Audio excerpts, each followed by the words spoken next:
And the people there are very poor, probably unlike any poverty you've ever seen. And it's due to civil war that occurred in the 1980s, collapse of the economy, and then in 1998, Hurricane Mitch came through and just devastated everything in this area, and also took many lives. Most of the families live on marginal dry land where water and electricity are very scarce, and they depend on just a few crops, which are seriously impacted by the continuous droughts that they have. So that's a snapshot, if you can just kind of picture of what it's like there. As part of our mission, we distributed food to about 60 families of the church. And fortunately for us, Pastor Alfredo listed the families to visit because it was so obvious that there wasn't a home that we passed that couldn't have used the food. And so how could we have chosen, to whom to give? We packed bags, and we actually had Walmart bags, but the same idea as this kind of bag, filled with staples such as rice, beans, flour, oil, toilet paper. Some cookies were thrown in as a treat. They were heavy, but we did it. And on 3 different days, smaller teams of 5 or 6, along with an interpreter, went to meet families and deliver the food. And the roads are dirt, and the homes, made with tin or some brick, are small. Generally, one open room, although sometimes there's a petition, but not usually. They're all very hot inside, with little furniture. They might have a small hot plate for cooking or a wood fire outside. Once in a while we saw a TV or radio, but not usually. The animals, such as the goats, the cows, and the horses, were tied or fenced near the homes. Maybe a pig would be there too, or the pig might actually be in the house and sleep with you. Dogs in general are not pets. They're there for protection, so we were advised never to touch an animal.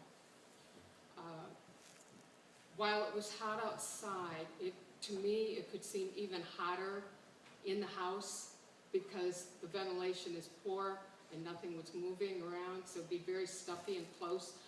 At the same time, though, the people were protected from the sun, so that would be good, but it was hot. The people were lovely, though, let me tell you, and the children endearing. Although we were strangers for the most part, and language was a barrier, we were greeted with smiles, hugs, and thankfulness.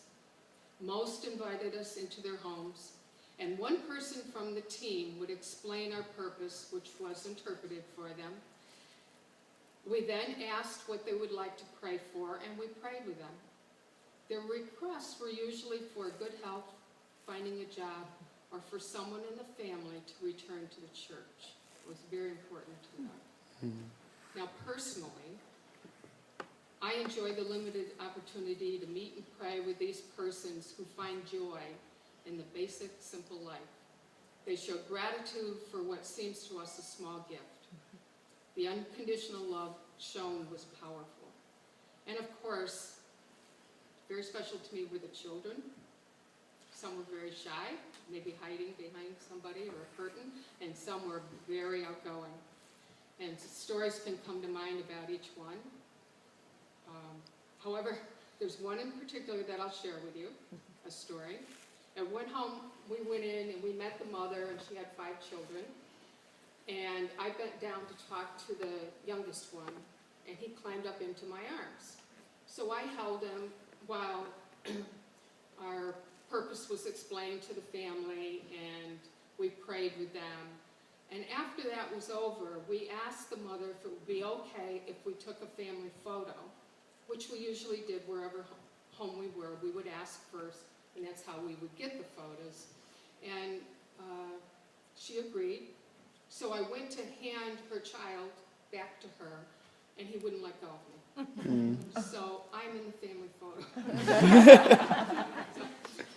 That was kind of fun.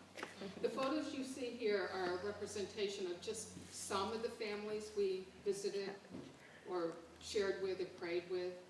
And we thought that the mission trip would seem more real to you if you saw the faces of those that you helped through your donations and prayers. And we ask that you please continue to pray for them. Thanks.